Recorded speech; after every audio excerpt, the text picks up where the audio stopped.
Sindhu Bhairavi new promo இங்கே பாரு நான் கொஞ்சம் பேசணும் பைரவி உங்ககிட்டன்றாங்க.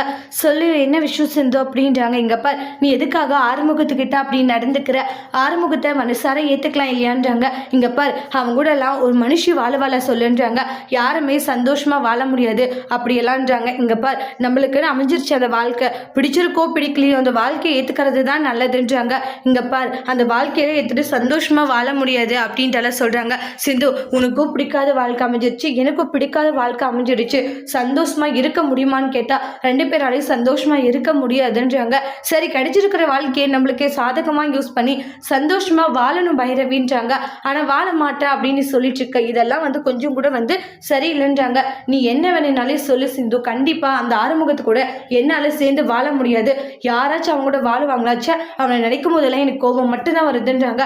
கண்டிப்பா நான் அவனை விட்டு பிரியதான் போறேன், அவன் கூட என்னால சந்தோஷமா என்னைக்குமே வாழ முடியாது அப்படின்ற மாதிரி பிரபா சொல்றாங்க. அதை கேட்ட உடனே ரொம்பவே ஃபீல் பண்ணிக்கிட்டு இருக்காங்க நம்மளுடைய சிந்து. இருந்துட்டு கண்டிப்பா பிரியதான் போறோம்னு சொல்லிட்டு போயிடுவாங்க. பைரவி சொன்ன விஷயங்களை கேட்டு ரொம்ப கவலையோடு இருந்துகிட்டு இருக்காங்க சிந்து. எப்படியாச்சும் பைரவியும் ஆறுமுகத்தையும் ஒன்று சேர்த்தணுன்ற மாதிரி சிந்து முடிவெடுக்கிறாங்க. அடுத்து வரக்கூடிய பிரமோல சிந்து என்ன பண்ண போறாங்க, தங்கச்சி ஆறுமுகத்தை எப்படி ஒன்று சேர்த்த போறாங்கன்ட்டு அடுத்த வீடியோல வெயிட் பண்ணி பார்க்கலாம். தேங்க்யூ.